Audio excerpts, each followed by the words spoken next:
Folks, welcome to the Coach's Locker podcast with Chris Four, episode 45. Today, we're going to talk about special teams. I got it titled 8 of the most misunderstood special teams rules and situations. And this might be an article you've read.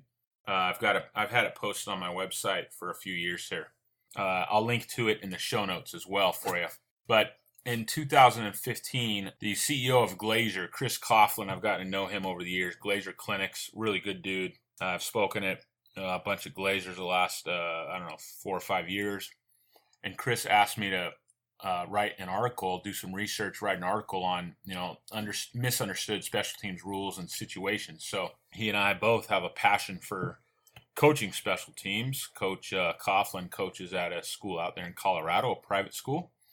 And we spent a lot of time talking special teams over the years here. But so that's what we got coming at you right after the intro. You are listening to the Coach's Locker podcast with Chris Four, a place for all coaches to call home. The Coach's Locker podcast is a part of the Football Coaching Podcast Network. Please visit footballcoachingpodcast.com to hear and see our entire lineup of top football coaches coming to you every single podcast with valuable information to help you and your program. The Coach's Locker podcast with Chris Four exists to help prepare coaches to be hired for the job of their dreams and to provide coaches with dynamite resources to become even more successful in their field. You can reach me on Twitter at Coach4, that's at COACHFORE, and my podcast home is at 8laces.org/podcast. That's 8laces, EIGHTLACES.org/podcast. Welcome to the Coach's Locker podcast with Chris Four. Now, let's get after it.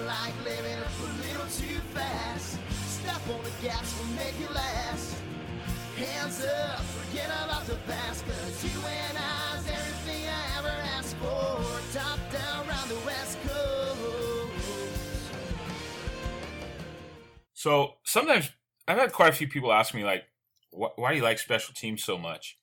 And I guess it goes back to the first time I ever got to call a play in a game.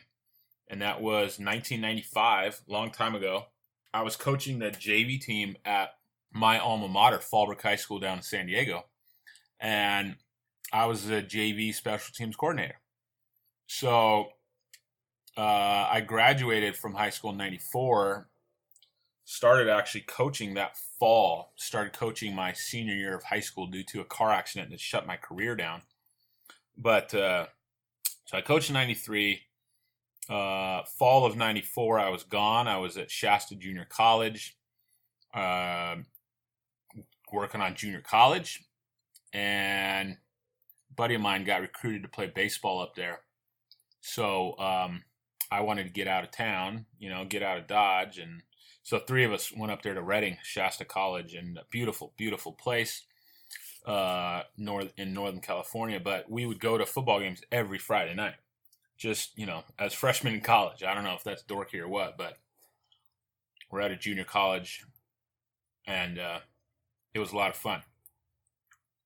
But I moved back home in 95 and went back to the high school, and they gave me a job coaching special teams with JV. So that was awesome.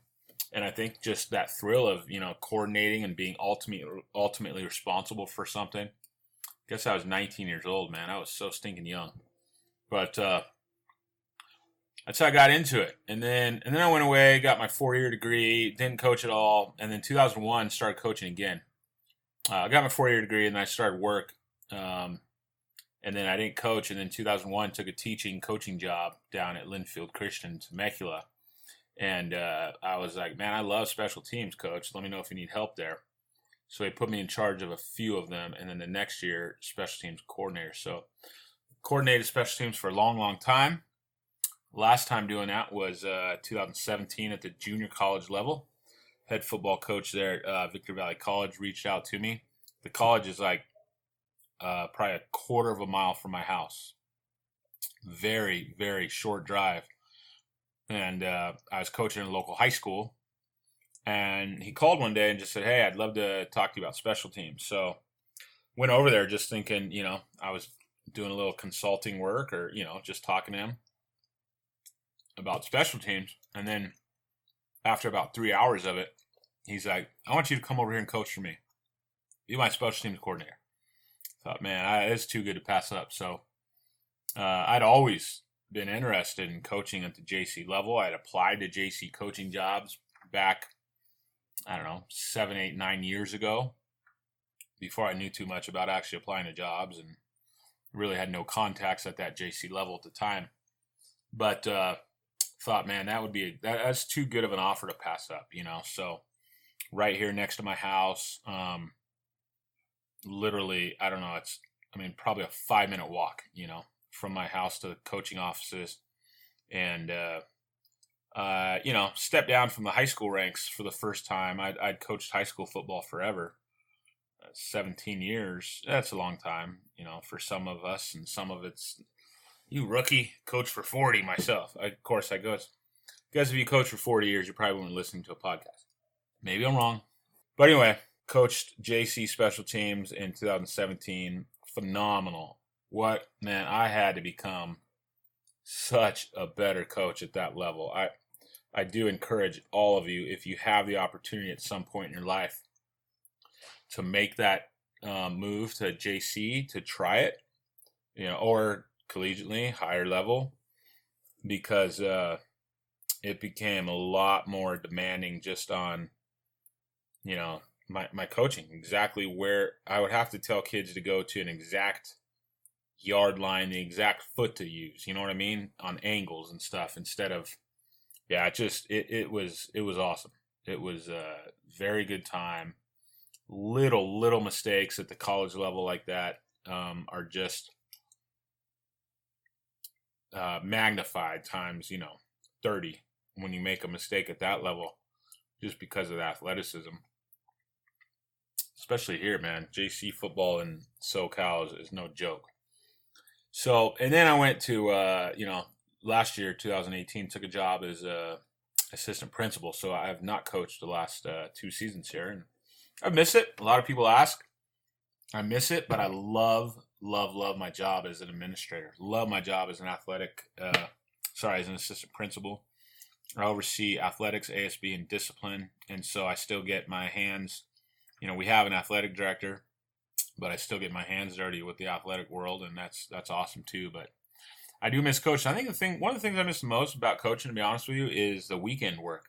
I'm just such a film junkie, and I loved the preparation part of putting together my special teams. Or when I was an offense coordinator, putting together our offensive, package for that week type of stuff. But anyway, let's move on. Enough about me. You're not here to listen to that. We're going to talk today 8 of the most misunderstood special teams rules and situations. Also, side note, during the season here, I'm going to keep these to 30 minutes. I know everybody's a lot more busy, and I'm not going to have any guests or anything like that during the season. So 30-minute podcast in season. And again, thanks for listening. So the first game we played in 2014 caught me with my pants down. Okay. Something I had not faced. I had coached, 13 years or so before that. And I was a special teams coordinator at Oak Hills High School in Hesperia, California here. Our defense had just forced a safety. So the opponent, is going to kick off from their own 20-yard line. So that's the, protocol after safety. Team has a choice of a free kick, meaning they can place kick it from a regular tee, or they can punt it. Well, most teams, as you know, they're going to free kick it, right? They're going to tee it up and kick it. And that's all I had really ever seen. And so I had never in 13 previous years, had never seen somebody punt it from that. But the kid gets up there, no tee, and I'm like, oh crap, because what's going to happen now? I had never, ever, ever, ever practiced this scenario, and I take a lot of pride in practicing a lot of scenarios. But he punted the ball just about straight stinking up in the air. And that ball, darn if it did not land at 10.5 yards and then bounced back right to that kicking team. I mean, it was perfect. I'm sure it's something they practiced. I hope to God they practiced it because I felt like a freaking idiot. So, and I've got it at coach4.org. If you actually go to the show notes, I'll link the article and you can see the video of it. So I bet, as I wrote here, I bet if they tried that 9 more times, it would never happen that way again. However, it did happen that time and we lost the ball. And I failed to prepare my team for that scenario. So as soon as that ball was kicked, a lot of our coaching staff and players were yelling poison, meaning get away from it. Unfortunately, because we didn't fair catch it, okay, and that's what I would recommend practicing, our opponent secured possession of the football on about the 25-yard line. So they line up on the 20. They kick that bad boy to about the 30.5. It bounces right back to them, and we lose possession. And that really sucks. But Rule 615 states any K, that's kicking team, player, may recover a free kick if it has both touched the ground and goes beyond the plane of R, that's the receiving team's, free kick line, which is 10 yards from the kickoff line. The 2 requirements may occur in any order. Again, 6 rules. Now, when I read all these rules, these are from the 2014 rule book. But if you go to look any of these up, you're going to be right in about the same spot, But anyway, so we lose possession, and that really sucked. And I've practiced that play ever since. So let's talk about a free kick after a fair catch. This is a real popular thing people talk about a lot. People have rarely ever done it, but one of the rarest of all special teams plays is the free kick after a fair catch. Rule 654 states, the captain may choose to free kick or snap anywhere between the hash marks on the yard line through the spot of the catch when a fair catch is made, through the spot of interference when a fair catch is awarded. So this free kick would be a field goal try, okay? So if you choose to put the ball in play by an offensive snap and then there's a pass interference call on that play, you may still choose to snap or free kick after the penalty enforcement. I bet you've never seen that. This is possible because Rule 654 says these choices remain if a dead ball foul occurs prior to the down or a foul of an inadvertent whistle occurs during the down and it's replayed. So imagine fair catching the ball after a free kick on your own 50. Too far for a field goal, right? You put the ball in play by an offensive play, which ends up being a 15-yard pass interference on the defense. Now the ball is moved up to the 35-yard line. Okay?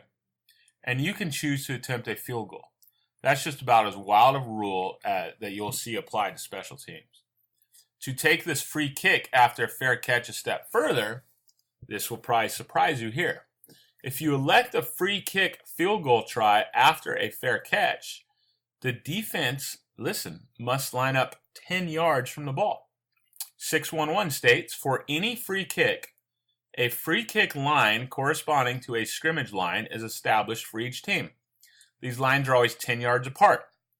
Kicking team's free kick line is the yard line through the spot of the catch after a fair catch or the yard line through the spot of an awarded fair catch. Okay, so that's the first scenario, a free kick after a fair catch. This would be something you would use at the end of the half or towards the end of the game, after you have them backed up and you fair catch that punted ball.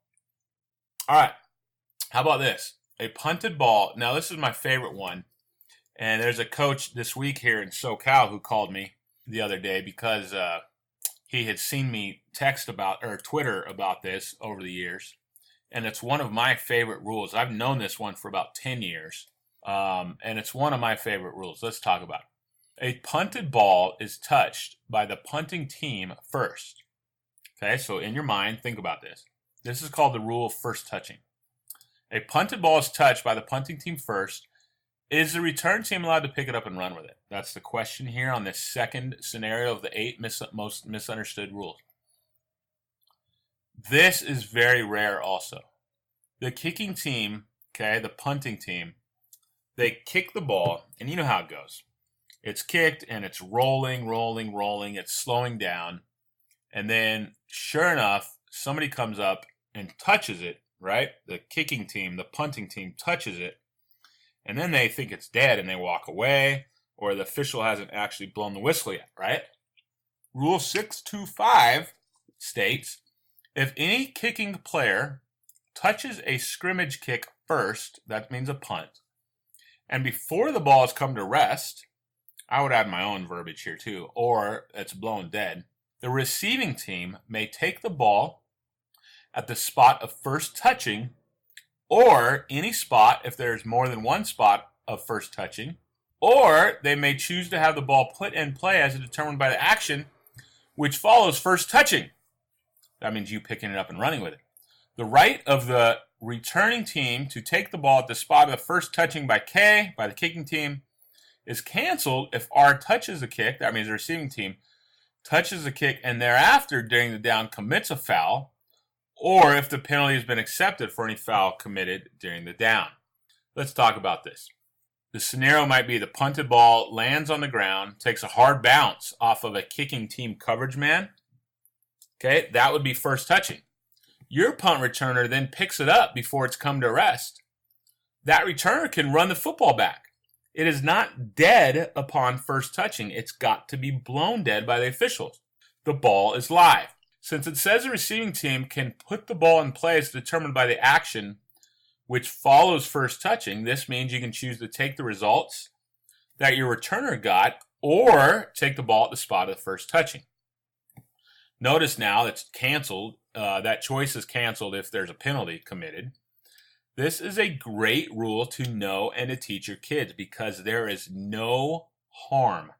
There is absolutely no risk for you to pick up the ball and run. I think this is my favorite of these 8 rules we're going to talk about. If the returner fumbles the ball on his run back, okay? So let's say it's punted to the 10-yard line. They come up and first touch it, but it's still kind of rolling and nobody's really paying attention. That happens so much at the high school level. Your returner, who you've taught this rule to, and he's heads up, he runs in there and picks it up, and he takes off. He runs to the 20, the 30, the 40, the 50, the 40, the 30, the 20, the 8. He fumbles the ball on the 8, gets stripped on the 8. They recover it. Oh no, disaster. Parents are booing, throwing daggers at your back, calling for your firing. But you yell at the official. We're going to take it back at the 10, please. And the official, they get together because they haven't seen this happen in a while. But they talk about it. Yes, that's 6.25 rule. The rule of first touching. You get the ball back at the 10-yard line where the kicking team first touched the ball. Have you ever seen this in a game? I've never seen it happen that way. This is the rule. Folks, teach it to your team. Teach it to your returners. Let your coaches know you're going to be aggressive with this. And then send me a coupon for Starbucks when you score a touchdown on it this year. Because I'm telling you, folks, if you are alert, if your kids are alert on this, you can score a touchdown. You can get some big stinking yards on this play. So many times, half that punt team is jogging. Sometimes they're jogging off the field because they see that, the other guys are around it. They're going to down it. I have taught my returners for about 10 years now to be aggressive in that scenario. And even though I teach it, most of the coaching staff is off doing their own thing. When you're doing special teams, they don't hear it. So they're all yelling, "Get away, get away." I always tell my returners, don't listen to anybody on the team. You stinking on the sidelines. You be aggressive. Go pick that thing up, hit the sideline, and return the football. So, folks, again, there's zero risk. The only risk you run is, a penalty. But if there's a penalty, you'll just get, whatever enforcement that penalty is. You won't lose the football. So, there you go. You're welcome again. Hit me up. with a Starbucks card after you get that touchdown. All right. Third special team scenario that's misunderstood often is advancing an onsides kick. In 2004, I had a kid named Brad Carson. I ended up marrying him, to his wife. I did their wedding down in Temecula in 2006, the fall of 2006. It was awesome, man. I think that was the first of I've married 3 former players. I think that was the first one. Yeah, that was the first one. Brad and Christina Carson, 2006. They're still married now, 13 years later, going strong. That's awesome. I think they have 2 kids.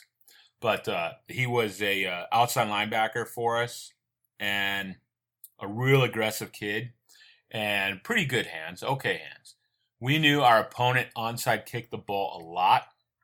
It was Sherman Indian, if you're here in SoCal, if you've ever played them. They don't cover the ball very well, and so they just onside kicked a lot. So we taught our kids that week this rule. And we taught them that we want you returning the football because, again, they would just onside kick. They did not cover that very well. And Sherman Indian, it's an Indian school. Kids from all over the western part of the United States go to this school. It's like a boarding school. And so, but anyway, we taught our kids to be real aggressive with that. I put 6 kids on the front line, kind of daring them to kick it deep. They never did all night. But Brad scored a touchdown. It was freaking amazing. We had the rule I had for those kids, the same rule I have today. If you get a 1 or 2 bouncer, field it cleanly at your chest or stomach level. So we teach them how to take like a ground ball as a shortstop and go for it. That's exactly what Brad did. 1 bouncer right to him. He got that thing at about the 48-yard line and scored a touchdown on an onside kick. And folks, your kids are not going to do that unless you teach it to them. Teach it to them well, teach them how to field it, teach them how to block if they aren't getting it.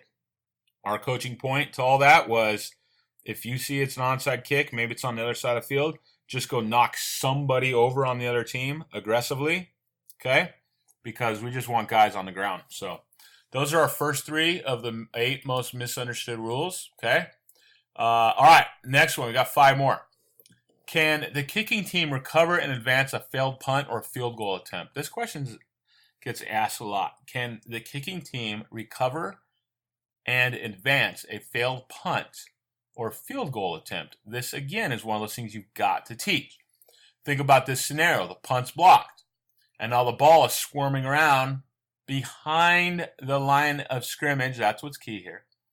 Or like in the infamous Dolphin Raiders game, remember that Thanksgiving game in the snow? And I think 93 or 94, I was down in Fallbrook out my grandparents' ranch, avocado ranch down there when this happened. We were watching it. The field goal attempt is blocked, and the kicking team picks it up and runs for a touchdown. One of your guards, he's a heads-up player. He simply picks it up and runs. In fact, he runs past the first down chains. Is this allowed, or does the team who blocked it retain possession? Here's the rule. Rule 623 says, any K, that means kicking team, any K player may catch or recover a scrimmage kick while it is in or behind the neutral zone and advance it, unless it is during a try, an extra point. Simply put, a punt is a scrimmage kick. Therefore, any member of that punt team is allowed to catch or recover a punt as long as it's behind the neutral zone. Basically, meaning behind the line of scrimmage, and then advance the ball. Boy, that would be awesome to see some type of play developed where your punter, I don't know, I mean, it'd be risky. But we saw on Twitter this week a Canadian Football League play that I stinking loved. They shifted 3 guys out. These 3 guys went in motion, and I guess in the Canadian Football League, they can all be 3 in motion. They can all 3 be in motion at the snap of the football. But they all went in motion. Think about like a shield punt type scenario, and that whole shield going in motion. All 3 guys, boom, they go in motion, and they snap the ball. And then they ran like 10 yards out or something like that, or 15 yards, I guess, maybe. And they kicked the ball down there. And what happened was the opposing team, you got guys out there, they're not kick returners. They're out there covering those men who are now eligible receivers. And I loved it. I said, man, put this in. And, someone on Twitter, Mr. Football Official Coach or whatever, you can't do that. Can't be having your guys in motion on the snap of the ball. Yeah, no crap, Sherlock. Okay, so shift them out there. Use your stinking head, man. Some guys on Twitter drive me crazy. But use your head. Go for a quick shift. Boom, shift. All 3 guys from your shield or whatever punt formation you use go in motion. Okay, now you got 3 numbnuts out there guarding them. They're not kick returners. Okay, and then just kick the ball. They were down like on the 40-yard line, 30-yard line. That's where you would use this type of play. Kick the ball down there into those corner safeties. One of those kids, just by instinct, 15, 16, 17-year-old kid, is going to try to field that ball, probably with somebody pretty close to being in his face. I just thought it was a great play. So if you do that again, if you do that with success, convert to a first down, send me a Starbucks card. But yeah, that's a cool rule. Again, that was behind the line of scrimmage. But again, teach your kids that. Thursdays, go through some of these funky special team scenarios. Because if you get a punt blocked, or if you kick the ball into the back of the shield, maybe, okay, or whatever, and the ball is dangling around back there, you can pick that thing up and advance it. But remember, you have to be able to tell your kids and explain that to them. Can the punt team advance a failed punt attempt that goes beyond the line of scrimmage? Let's pretend that a blocked punt bounces off a defensive lineman and ends up on the other side of the neutral zone, ends up past the line of scrimmage towards the opponent's side of the field. Can the offensive guard then pick it up and run? Most of you know this rule. Sadly, no, they can't. The key here is in the rule that the defensive lineman who blocked the kick was not beyond the neutral zone at the time of touching. Rule 624 says, any kicking team player may catch or recover a scrimmage kick while it is beyond the neutral zone or expanded neutral zone, provided such kick has been touched by a receiver, or somebody in the receiving team who is clearly beyond the neutral zone at the time of touching, but the ball is dead, obviously. What about advancing a failed catch by the punt return team? If the punt return team botches the catch, the ball squirts out and onto the ground, and the punting team then recovers the ball, the above rule applies. Again, the punt return team, they botch the catch. The ball is squirting on the ground, and the punt team now recovers it. What happens then? Rule 624 states, any kicking team player may catch or recover a scrimmage kick while it is beyond the neutral zone or expanded neutral zone, provided such kick has been touched by a receiver or a receiving team member who is clearly beyond the neutral zone at the time of kicking, however the ball is dead. So the punt team gains possession of the ball, but they cannot advance it. Okay, and then the last one here. Can the punt return team advance a failed punt return or a failed punt attempt? Again, can the punt return team advance a failed punt attempt? Think about the same scenario. Blocked punt, the ball is squirming around a few yards behind the line of scrimmage. Your defensive tackle sees the ball, picks it up, he rumbles and bumbles and stumbles 23 yards, untouched into the end zone. Is this a touchdown? Yes. Yes, it is. Rule 622 says that any R player, that means receiving team, any R player may catch or recover a scrimmage kick in play and advance it during a try, that's a field goal attempt, or a fair catch signal is given. Okay? Therefore, the receiving team always has the right to pick up a blocked kick, a bad snap, and advance the ball toward the end zone. Doesn't matter where on the field the ball is if the return team picks it up. So that's a key coaching point right there. Teach your return team. It doesn't matter where the ball is, behind the line of scrimmage, been blocked. Remember, guys, and this is where you see a lot of times you'll see things happen, some ugly things happen. A punt's been blocked and it's, nobody knows exactly what to do. Remember, that kicking team can pick that thing up and carry it out. So remember, if it's blocked, if it's a bad snap, if it's fumbled by the punter, whatever happens, it's just like a fumble by the quarterback. make sure you teach your team that. So I hope you've enjoyed your time here. I hope you have become better informed about these odd, different, unique special team scenarios. I certainly know I've been enlightened by some of these scenarios when I was reading and doing this research for Chris Coughlin at Glazier. It was very interesting to read and to learn some of these scenarios. And again, I really strongly encourage you to teach your team this. Make sure that they understand these rules so that you are not getting screwed, and so that you guys are prepared and ready to go. I'd hate to see somebody lose a game on a weird, different special team scenario that, was just coaching not knowing. So, or like now that team I told you about in 14 when we lost that onside punt, we pounded them like 40-10 or something, but, we gave up a possession. And Kistner, my head coach, was pissed off at me. And rightly so, because I wasn't prepared. So, folks, you have a great day. Thanks for listening to episode 45 of the Coach's Locker podcast with Chris 4. I appreciate if you'd go to iTunes. Give me 4 or 5 stars if you like it. If you don't, then don't go to iTunes. How about that? Footballcoachingpodcast.com. Lots of great coaches there. My home, 8 Laces, EIGHTLACS.org/podcast.